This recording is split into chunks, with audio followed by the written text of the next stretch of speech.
यीशु मसीह के मधुर नाम में एक बार फिर से आपका स्वागत है। और हम प्रभु यीशु मसीह की उन घटनाओं को क्रमवार देख रहे हैं जब वे यरूशलेम में अंतिम बार प्रवेश कर गए।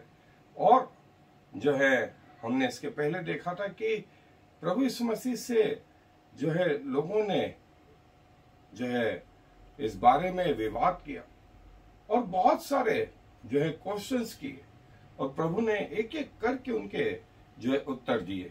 और आज हम एक महत्वपूर्ण चीज देखेंगे जो हमारे आत्मिक जीवन के लिए, जो चर्च की उन्नति के लिए, कलीसिया की उन्नति के लिए भी कारगर रही। और इसका वर्णन जो है मत्ती रचित सुसमाचार के 17 अध्याय में उसके 24 आयत से जो है मैं आपके लिए पढ़ रहा हूं।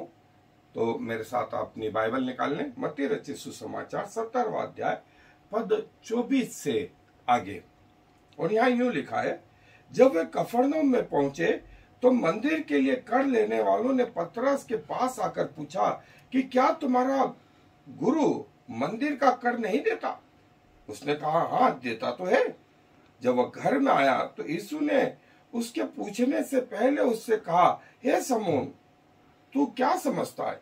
पृथ्वी के राजा महसूल या कर किससे लेते हैं, अपने पुत्रों से या परायों से?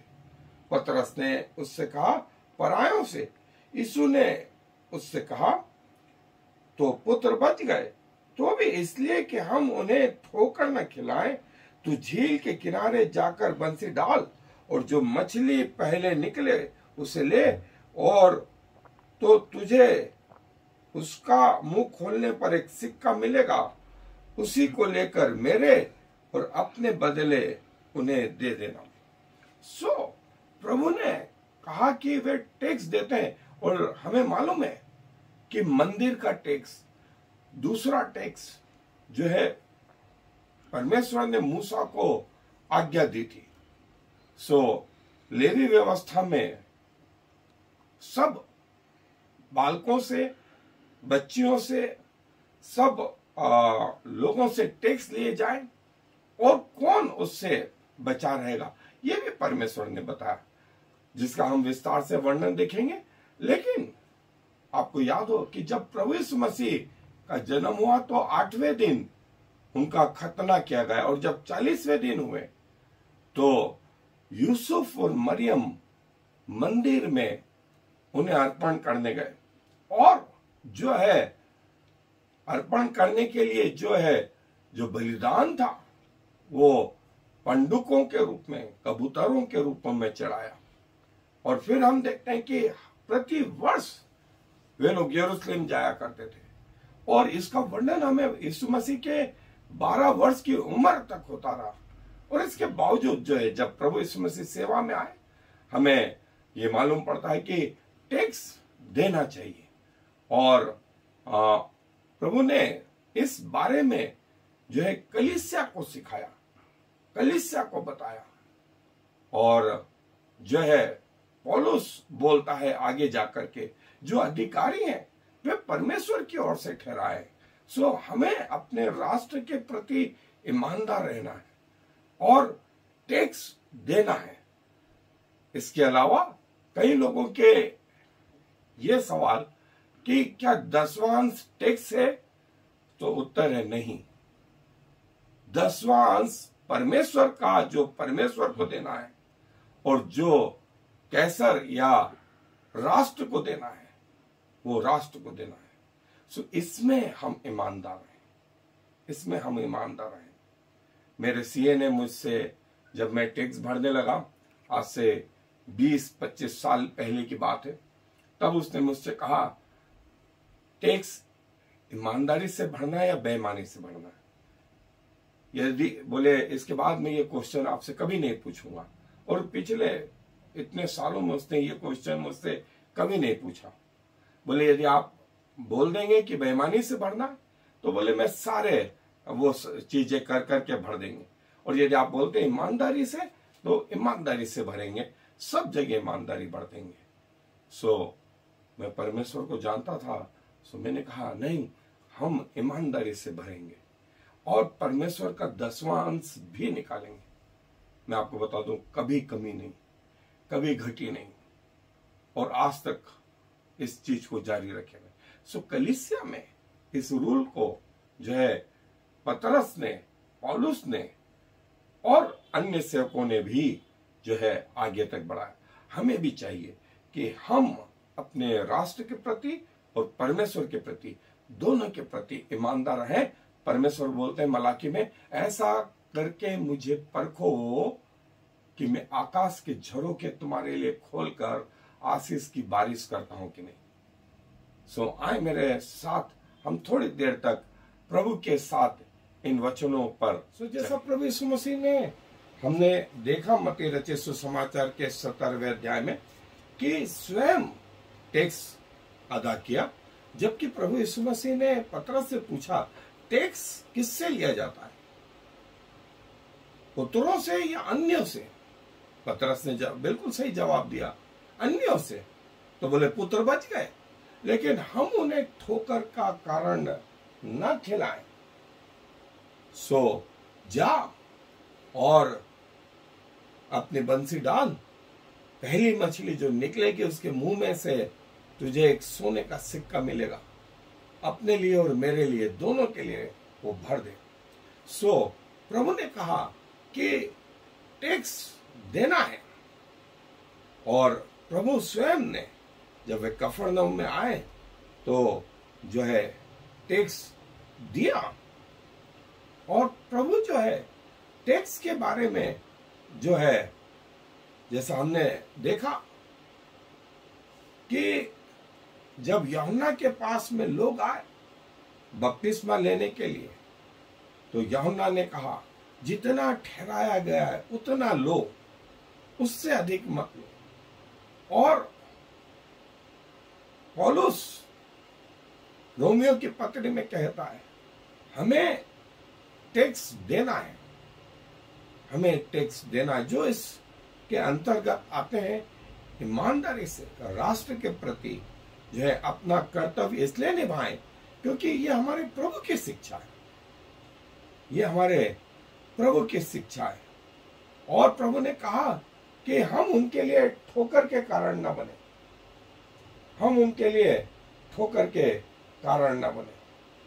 और प्रभु ने बाद में ये बोला, जब लोगों ने उनसे पूछा कि प्रभु हमें कर देना चाहिए या नहीं देना चाहिए, प्रभु ने कहा कि मुझे एक सिक्का दिखाओ, और सिक्के पर एक तरफ कैसर और एक तरफ जो है और राष्ट्र का चिन्ह था।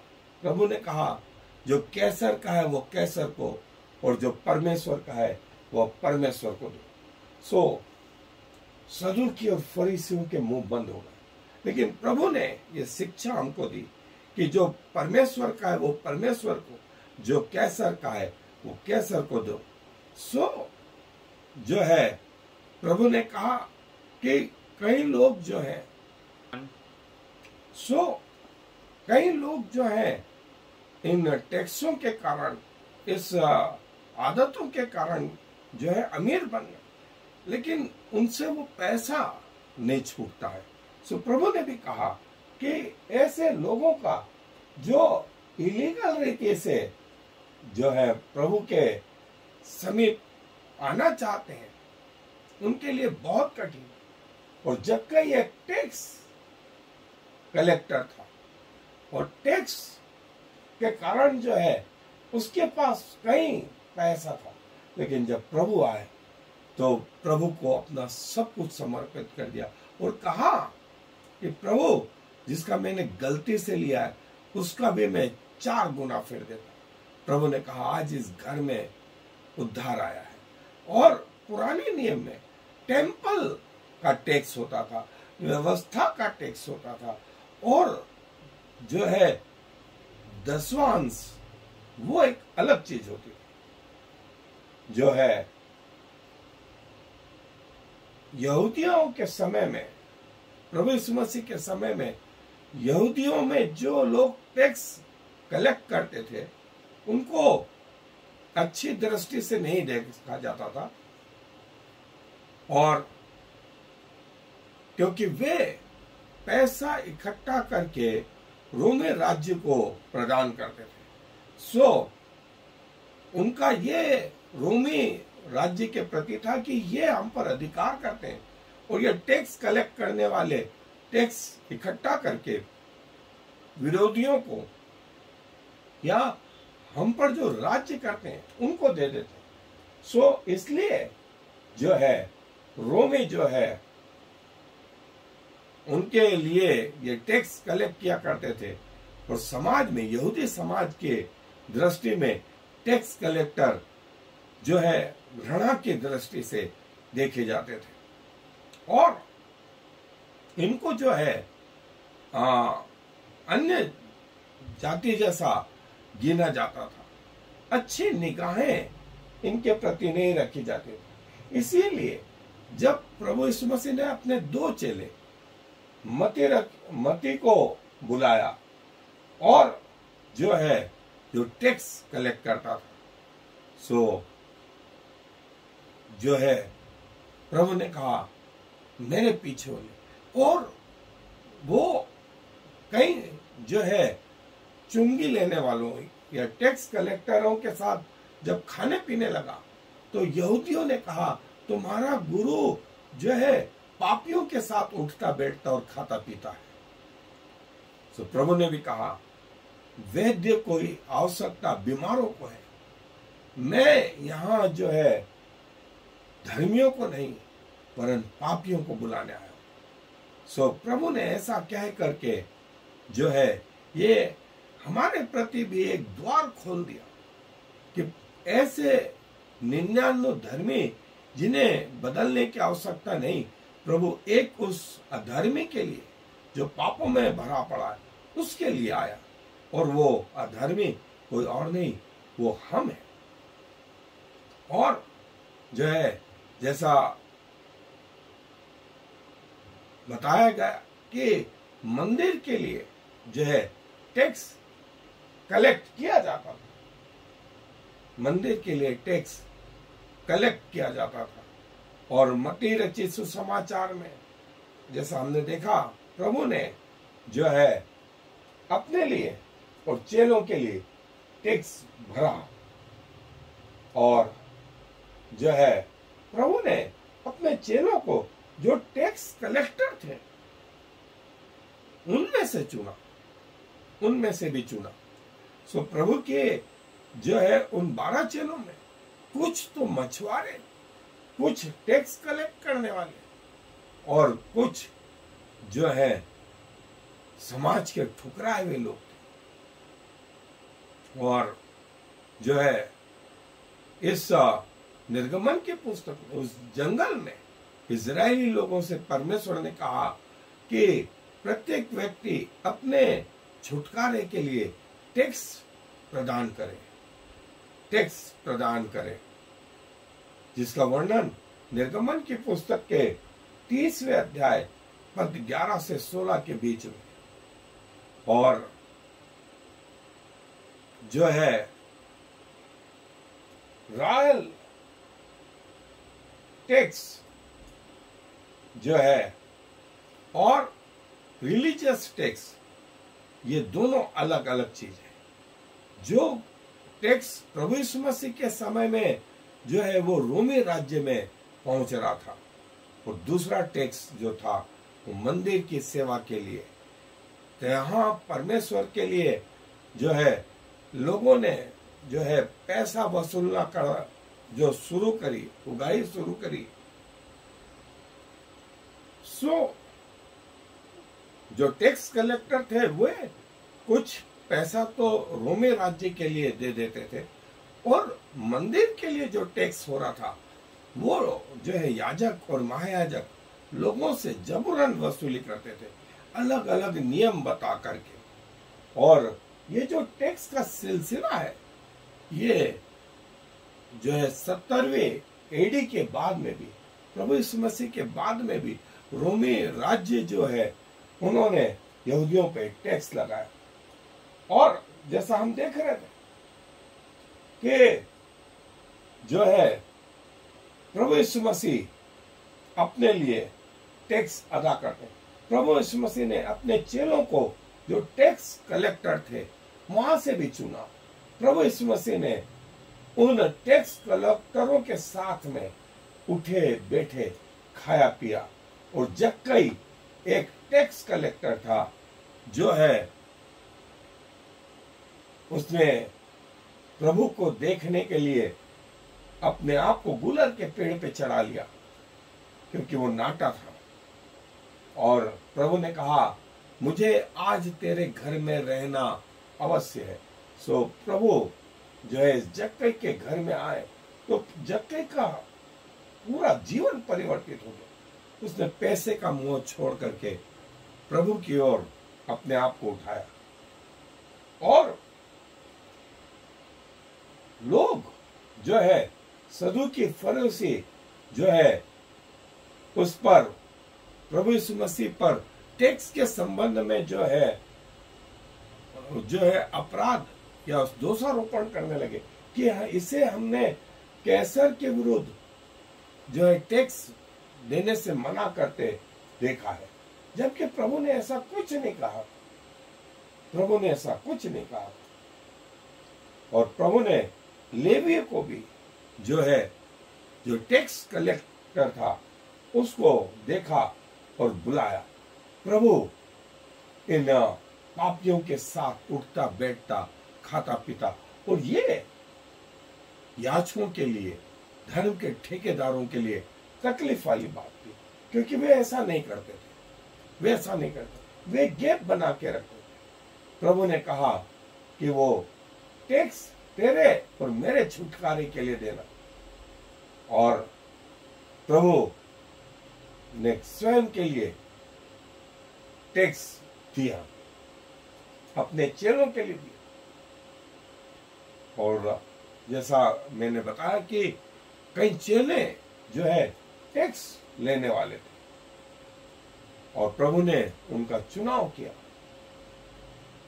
सो प्रभु हमको ये बताना चाहते हैं कि हम भी जो है अपने जीवन में जो है परमेश्वर का जो है वो परमेश्वर को, और जो कैसर का या अर्थात देश का या राष्ट्र का है वो राष्ट्र को प्रदान करें। और परमेश्वर बोलता है तुम्हें कभी कमी नहीं होगी, कभी कमी नहीं होगी। और ऐसा करके मुझे परखो कि मैं तुम्हारे लिए आकाश के झरोखे खोलकर बेपरिमाण आशीष की वारिस करता हूं कि नहीं। और देखें पुराने नियम में मंदिर का कर्ज टैक्स जो है, जो पैसों के एक्सचेंजर होते थे वे लोग टैक्स, पतरस मछली के मुंह में से वो सोने का सिक्का और यहूदा 30 चांदी के सिक्के जो है, पतरस उस मछली के मुंह में से वो चांदी का सोने का सिक्का निकालते हुए, और प्रभु ने कहा कि तुम धन और परमेश्वर दोनों की सेवा नहीं कर सकते हो। यदि परमेश्वर के पास आना, संसारिक धन को, संसारिक बातों को त्यागना सीखे, शारीरिक बातों पर जयवंत हो, इससे हम मिलकर के शैतान पे जय प्राप्त करेंगे। प्रभु अपने वचन पर आशीष दे। आए दुआ जी धन्यवाद देते हैं कि आप अपने जीवन में, जब पृथ्वी के जीवन में थे, आपने कहा जो परमेश्वर का वो परमेश्वर को, और जो कैसर का है वो कैसर को दो। प्रभु हमारे मनों को ऐसा ईमानदार रखें कि हम न सिर्फ आपके प्रति वरन अपने देश के प्रति भी ईमानदार रहें।